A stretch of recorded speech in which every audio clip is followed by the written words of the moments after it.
ماں جب بلا رہی ہو تو فرض نماز تو نہیں چھوڑی جا سکتی، لیکن نفل نماز چھوڑ دینی چاہیے۔ جو ماں کا حق فائق ہے باپ کے حق پہ، وہ حسن سلوک کا حق فائق ہے، اطاعت کا حق فائق نہیں ہے۔ اطاعت کا حق جو ہے باپ کا ہے، اطاعت کا پہلا حق باپ کا ہے، حسن سلوک کا حق ماں کا زیادہ ہے۔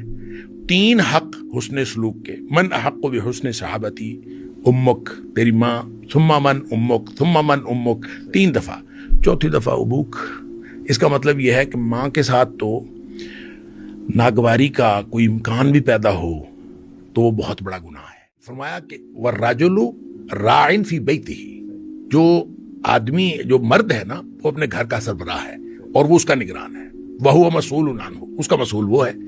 اچھا، جب وہ گھر سے باہر کہیں گیا ہوا ہے تو پیچھے پھر ملکہ ماں ہے، ٹھیک ہے، اور جو خاتون ہے وَالْمَرْأَةُ رَاعِيَةٌ فِي بَيْتِ زَوْجِهَا، وہ اپنے شوہر کے گھر میں باقی معاملات اس کی غیر موجودگی میں وہ نپٹائے گی۔ اس کے پاس اب قوت نافذہ ماں بن گئی ہے، جب وہ موجود ہوگا تو قوت نافذہ وہ ہے، لہٰذا شریعت کے سارے احکام جو ہیں وہ قوت نافذہ سے چلتے ہیں۔